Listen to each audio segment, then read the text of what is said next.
Hey gang, what's good? It's Wes, and new type of stuff for the channel right now. I got me the iPad. Oh yeah, we got our Apple Pencil here. We're gonna check out Procreate. So as you know, doing professional art and stuff for the past few years. Procreate's something that I have essentially zero experience with. So I've had the iPad for about 8 months now. I've just been so busy with client work and NDA stuff and a few projects that we're going to be able to announce soon, I think. But working on my main station, my 3-monitor setup, I have maybe looked at Procreate a total of 5 times. I maybe have opened the app 10 times in my whole life. So I'm excited. The new 5.2 update just dropped. It added a bunch of stuff.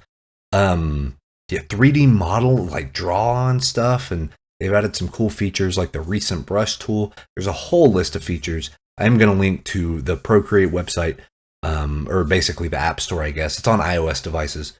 And go check it out. Well, like I have to tell you to check out Procreate. Isn't it like the best-selling art software on earth or something? Something ridiculous like that. But I thought it would be fun to kind of hit this from another angle. You're going to see a lot of people on YouTube and a lot of other content creators and artists that are really like well-versed in Procreate. They've used it for years and they could tell you all the differences and the nuances and stuff. But what is it like for a pro artist who's never used it to jump in from the get-go? So I did do a painting and it took about 2.5 hours. I kind of futzed around with all the options and stuff like that, but we're going to talk about that. We're going to talk about learning curves. We're going to talk about going outside of your comfort zone, using tools you might not be as familiar with, and what that can do for your creative process. But without further ado, let's dig in. Let's take a quick look at Procreate 5.2 and make some fun art. We'll see you soon.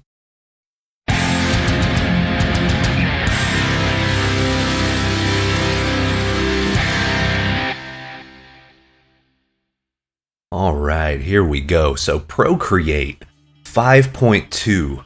Yeah, brand new drop on this. And this, I know for a fact, this is my first mobile app video on the channel, I think, as far as art is concerned. And it's a different animal. It's a different animal. So I want to talk about this. I want to talk about kind of going on the iPad and using Apple Pencil and stuff like that. And, like we said in the intro, I'm a newbie to Procreate. I think this is the 6th or 7th time I ever opened the app. And now seemed like kind of a perfect time. With the new 5.2 drop coming with the 3D model draw-on stuff and like crazy stuff that you can do in the palm of your hand. I know I feel like an old man whenever I think of all the crazy technology that we got now, but this is definitely part of it. And yeah, it's a different animal. So for those that don't know what my normal setup is, I have a 3-monitor setup. I have a Huion Canvas 22-inch monitor, touch panel monitor, kind of like a Cintiq tablet. For those that don't know, basically, it is a touch tablet, but it's really just it's a 22-inch monitor. So working on, I think this is a 10.5 inch iPad. So you're cutting that size a little less than half. There's a little bit of a learning curve, and I want to talk about that because I think Procreate, I'm not sure if Procreate sort of invented the kind of the way we interact with it. The 2-finger undo, the squeeze, resize, zoom type stuff. A lot of hotkeys, a lot of motion stuff. So there's a big learning curve there. And as you'll see, in a weird way, this is kind of embarrassing because I just don't know how to use Procreate to its full potential. I'm using it very much the same way I would use my standard setup, which, I basically have my glove on, I got my stylus pen in one hand, and then I have my hand on a keyboard whenever I'm working on my standard computer. I always have my hotkeys. I memorize my hotkeys, the bracket, open and shut brackets, increase and decrease the brush size. You hit the B button to go to brush, E for eraser. You zoom in and out with a mouse wheel. Like, I've been doing it for years, right? So I'm fast. I know exactly what I need, and it's easy to get to. Procreate, I don't know about it. You know what I mean? Like, I don't have that instinctual, just, double tap here and do this, and here are the blending mode options for layers. And, it took me, 5 or 6 times to really figure out how to get the free transform tool. I needed to change kind of the location of the head and maybe the size and the structure of the person that we're drawing. So I was like, okay, where is this thing? So I feel like old man clicking on stuff. But this brings about a kind of a bigger topic. And I think it's the learning curve of learning your tools is a very big piece of the puzzle in creating art that kind of goes overlooked. I mean, you hear all this stuff about fundamentals and values and, color theory and all this stuff, and the stuff that we teach and, stuff I have tutorials on and teach classes on. But there's something to be said about the dexterity of interacting with the medium that you're using. And that, a lot of times, can be the biggest hurdle. So what I usually tell my students is I make this comparison to driving a car. So I don't know, if you're an old man like me or, older person and you've been driving for a long time. I want you to think back on the first time you really got into a car by yourself. Now I'm talking about after you got your driver's license, after you've already had some like maybe family members or close friends or, loved ones or whatever to kind of help you through okay, here's where you put your foot here, here's how you hold your hands whenever you reverse, look out here, kind of go through those fundamentals. The first time you were in the car by yourself, how terrified were you? Like, be honest, because I remember I was mortified, and it took me forever to do anything. Like, I adjusted my windows 4 or 5 times, you know what I mean? Like, okay, is my seatbelt on the right way? Okay, so that's fine. Okay, so this foot is on this little rest hold on the left-hand side, and then this foot, I only use the one foot for the gas and the brake, and how much pressure do I put on? And, oh, wait, my rear view's a little off. Maybe I need to fix that. Oh, or maybe I should just sit up straighter. Yeah, maybe I should do that. Or, whenever I'm looking over here, oh, well, I'm reversing, so I need to look out of the main rear view, and then I need to look out of my side windows, and I'm going to look behind me real quick just to make, okay, you know what I mean? You keep going through these, like, it takes you an hour to leave the parking lot because you're so caught up in, like, I don't want to die, I don't want to be a danger on the road. Which is, it's a big responsibility. You're operating a giant, 3,000 plus pound machine. So there's a lot of responsibility. So the stakes aren't that high whenever it comes to doing this art stuff, but I think the mentality is the same. You don't want to mess up. You don't want to do that. But now, I'm 35 now. I've been driving for almost 20 years, and now, you can have your cup of coffee, and you just do the quick double check to make sure your windows are in the right spot and stuff, and then you're singing along to the radio and, thinking about stuff, and, oh, what am I going to do when I get to work, and, oh, well, I need to pick up the groceries. Like, the redundancy of doing the activity so many times, of getting buckled in and starting to drive, you just know it. You even get to the point to where if there's something wrong with your vehicle based on how it feels to drive. Like, if you want to talk about intuition, it's like, oh, the brakes feel a little looser. What's going on? Oh, maybe it's, maybe my belt is wet because it's been raining. Oh, well, it's weird. Oh, I can tell I'm running a little low on gas. The car doesn't have quite as much kick or pickup as it normally does. Oh, maybe something's wrong with, a fuse box saying, and the car's shaking a little bit, like, what's going on? You get these the act of driving is now secondary, and you have such an intuitive response with your vehicle that you're connected to, that you just know it. Hey, this doesn't feel right, or hey, this feels great. Oh, I got a lot of good gas mileage this time, man. We were driving with the wind. We made great time. Like, that's the type of stories that you tell, instead of, oh, I'm terrified that I buckled my seatbelt wrong. So all that to be said, I'm in that very learner phase of Procreate. And I bring that up because it is vastly different. It doesn't seem like it would be. You just think, okay, you're just taking your monitor and your touch stuff that you're doing there, and you're just moving it onto something that mimics a notebook or a sketchbook.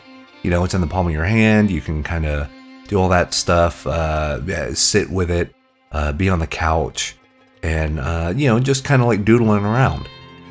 But for those that know me and know the channel, I don't necessarily doodle. Doodling is not a thing that I do. I like to paint. I like to work with big shapes. I like to work with big value passes. Line art is by far and away my Achilles heel, like no question in my mind. And from what I've seen of other artists and what I've seen and just my limited experience inside of Procreate, what it really thrives on is the doodling side of it. On the not to say you can't make complete finished art, you totally can. I have some of my favorite artists on earth use Procreate almost by itself. I know Randy Vargas, who's probably my favorite Magic the Gathering artist, and then you have Evan Amundsen, who I've bought everything that guy's ever done. Incredible talent. I hate the word talent. Incredible skill, I should say. But use Procreate and use it masterfully. Make gorgeous paintings. But they start off with a very solid structure of line art. And then they can use different aspects of it. Like, once they get the line art in there, they just do kind of an autofill. And that's what I mean. There's a lot of really cool things Procreate can do that I need to play around with more. It's just, I need to also think about my process a little more, which is good. I think it's good to get out of a comfort zone, to get out of whatever habits I may have. Maybe now is the time, since I'm still fairly early in my art career. I mean, we're almost approaching my third year of being a pro, but maybe now is the time to kind of step back and be like, okay, what is my process and is it effective? And it may not seem like a thing to really think about, but whenever you're at a professional level, you always have to be learning. You constantly have to be a white belt. You have to learn on the fly. You have to learn on the job, but you can't rest on your laurels. I've seen amazing artists, they kind of figure out their thing and then they never push boundaries, or they never, do the thing they're not comfortable with anymore, and they kind of get in a rut.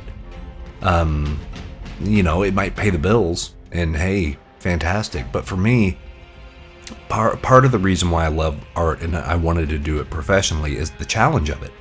I think the challenge is very much part of this, and overcoming the obstacles and learning new things and new techniques and new methods to bring an idea to life is everything, because you never know when you're going to have that skill set for what client or what project, or if someone like Netflix contacts you and, hey, we need you to do background art, or you're working with a video game studio and you need to do basically like key art or illustration or something, but it has to be done in a certain way, in a specific way, specific resolution, different formatting, and a different color grade. You need that you need flexibility. You need to be able to know that even if you're in the deep end of the pool, even if you're past your comfort zone, you have the mental capacity and the skill set to be able to overcome that. And long story short, I think that's where Procreate is gonna probably be a heavy hitter for me. It's gonna be something that really makes me think about it and really makes me evaluate, what action am I taking? And is the action that I'm taking beneficial to the overall piece, Or am I just starting to get into my normal comfort zone? Am I just putting down brush strokes and hoping for the best? Or am I really methodical about where I'm placing it? And it's funny, you can see this piece took about 2.5 hours. I think it's like 2 hours and 24 minutes is what the recording says. But this piece, you can see my comfort level get more and more as we get further in. That first part, man, I'm telling you, that first part with the like blocky shapes and stuff, yeah, it works and it makes sense for me. But man, is it embarrassing to watch. It's so embarrassing to look at. I always joke, and I joke with my students, I'm like, guys, yeah, I'm a professional artist. I draw like I'm in the 3rd grade. I cannot, whatever it is, my brain just doesn't work that way. I just don't, I'm not good at it. I can maybe put some lines there for here's where the arm is, and it kind of comes around this way. I'm very much a napkin sketcher, a chicken scratcher, as far as, okay, let me kind of put a thing down. I would much rather work with big brushes and kind of refine down instead of working on line art and then trying to make the line art work. That's my preference, but I think getting better at this line art stuff and the sketching and the doodling side of it is going to help my painting, because once again, I'll be more methodical. I'll plan ahead of time. Even if I don't use line art, I'll have the mental wherewithal to know why I'm making the brush strokes, instead of just putting stuff down on the canvas and hoping for the best and manipulating it and trying to like MacGyver it together, to really design. And that's I think that's what it all comes down to, is design is my weak link. I like to make pretty pictures. I like to make stuff that might be emotionally evocative or have cool colors or have a very good mood. I'm a very big mood person, and line art does nothing for mood, in my opinion. At least the way I do it, the way I think about it. I just can't nail the, I mean, maybe angles, you know, like, do I have a dramatic angle here? But I don't know. I get more of that emotional fulfillment from actually slapping down paint strokes and seeing how the brush interacts with other paint that's already on the canvas. Like, that's the exciting stuff. That's the nitty-gritty for me. And you know, there could be something to be said about like, hey, if it ain't broke, don't fix it. But I'm just of the opinion that, you know, the more you push yourself outside of the boundaries that you might feel like you have, or, you know, getting out of that comfort zone is nothing but a benefit. Because we all started somewhere. I was not always really solid at putting down values of paint. Through years of experience, that I got more comfortable. And then whenever you're more comfortable, whenever you're more relaxed, is whenever some really good stuff starts happening, because you're not on autopilot. You're still thinking about it, but now you get to think about that layer above, right? So instead of the, hey, are my rear view mirrors good? Am I in drive? Am I in reverse for the car stuff? Now you're thinking, hey, how does the car feel? I need to get the car washed. I need to, you know, the fundamentals are done. Like the fundamental interaction that you have with the machine is figured out. So now you get the expression. What kind of, you know, music do I want to listen to in my car, or what kind of, you know, paint job or whatever. I don't know. The metaphor is kind of leaving. It's not as effective as it was, but I hope you know what I mean. Like, once you learn the tools and once you learn your way around, and then you don't have to think about it anymore, now your mental capacity, your bandwidth for your brain is now open for the expression side of it, instead of the tactile, where's the magic wand tool, or how do I free transform, or how do I, like, you can see on this, I had a hell of a time learning how do I do merge layers, like, or I should say make a copy or make a new layer with all of the layers merged together in the new layer. So I ended up like making a group and then merging the group or flattening it together and then kind of doing that, but that took a while to learn. And I'm like, there has to be a different way to do this, right? Because really, I'm just used to stuff like Photoshop or ArtRage or Rebel or whatever, or Clip Studio that's like create new layer of merged document. You know, it's like a 1 or 2 button press. But here you have to think about it. It's like, okay, well, now I need to make the group, and what do I need in the group, and all this is in the group. And then once I have it in the group, then I just flatten it out. And then I keep that as a normal mode, and then I can make a new layer on top, and, you know. Or if I want to get those nice brush painterly like smudges, I'll make another duplicate of that, and then smudge it a little, and then start opaquely painting on top of it. So yeah, like I said, you really have to know why you're making the decisions you're making. And it's refreshing. It's frustrating. It's pretty frustrating because it's like, I know how to do this. I know what I need to do. How the hell do I do it? But that's part of the fun.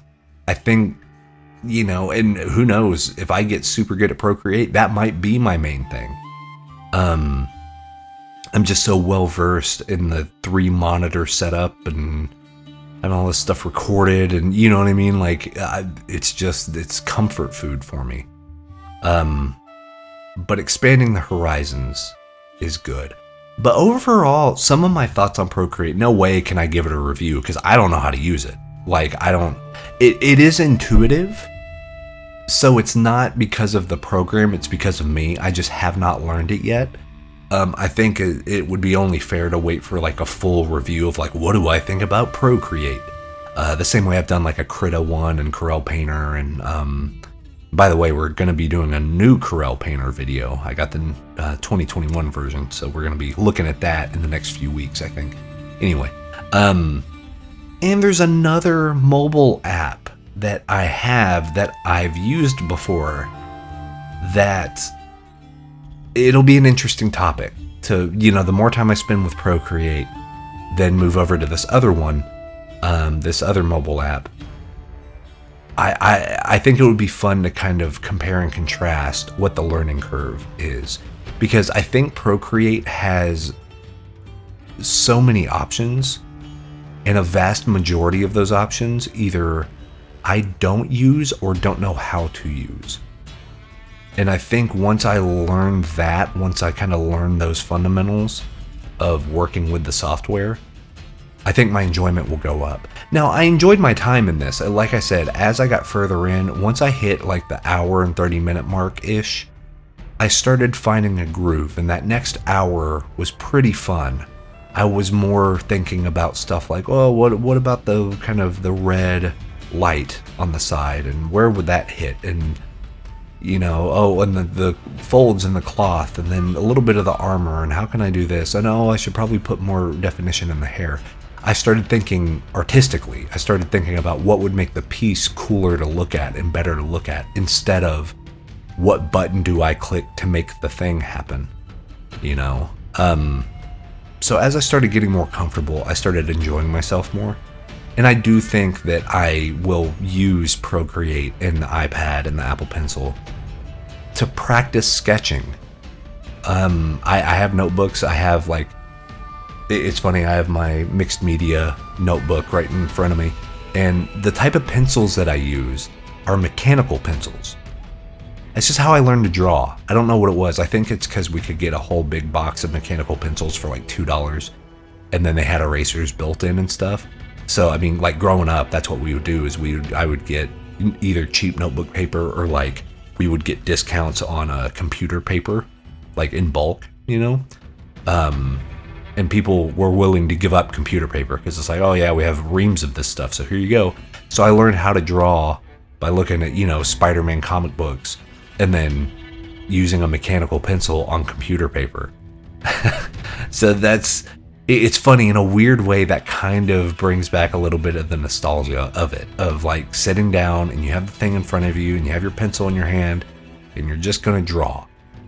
And that's fun. Maybe I need to do that. Maybe I need to explore some of the charcoal options and pastels and stuff in Procreate instead of primarily thinking of it like a painting app.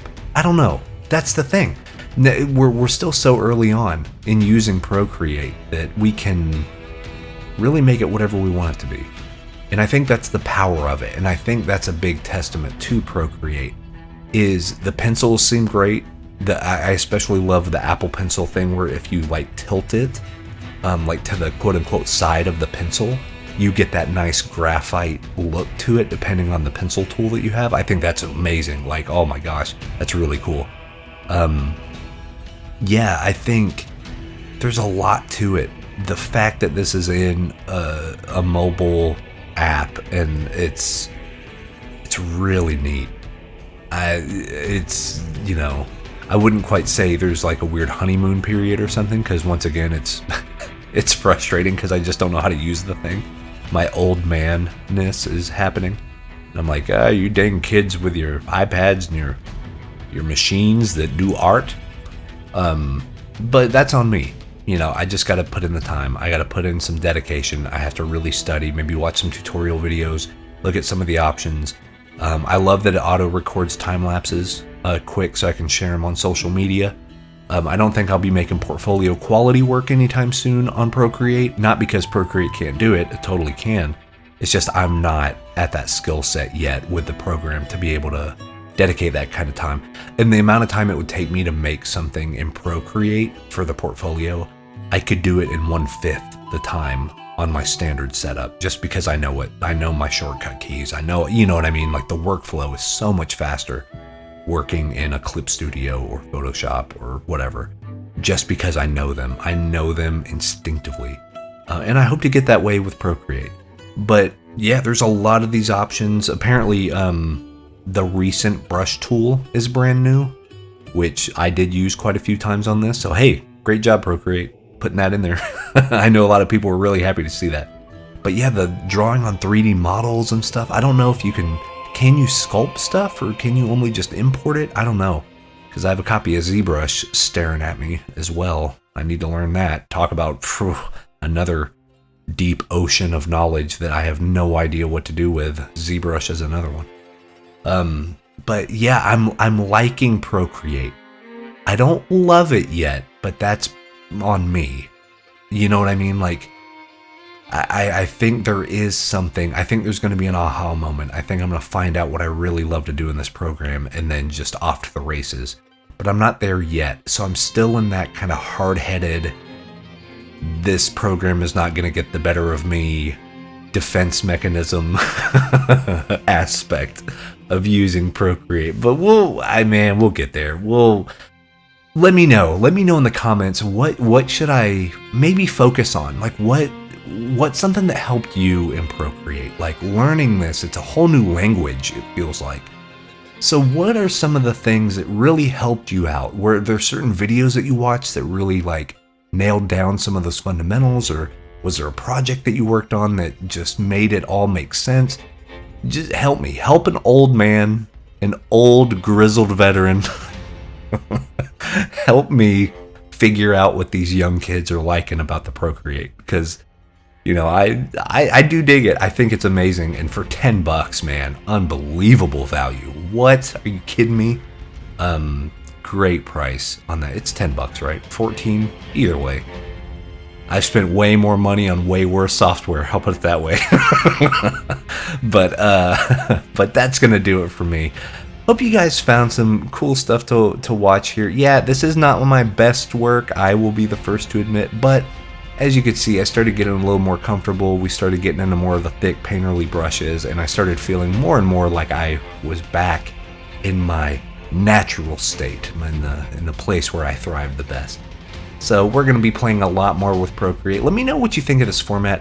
We did the portrait sizing on this video with some of the stuff on the sides here, but I can always do like landscape stuff or tilt it on its side. I'm using 5K Player, I think is the name of the software. Basically, it's an AirPlay hub that I put on my computer, and that way my iPad can wirelessly connect to my open broadcast software. this way through. Yeah, I think it's called 5K Player. There's another one called Lonely Screen that I use. Basically something to make your computer be an AirPlay station.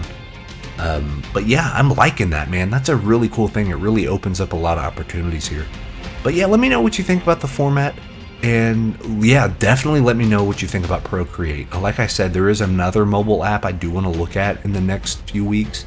That I really do enjoy the program's paintbrushes. But once again, it's the mobile art thing, the smaller screen. I need to be more fine-tuned, and that's just not something I'm comfortable with yet, but we'll get there. But that's my time, guys. Thank you so much for hanging out. I hope you all have a great day, and we will see you soon. Peace.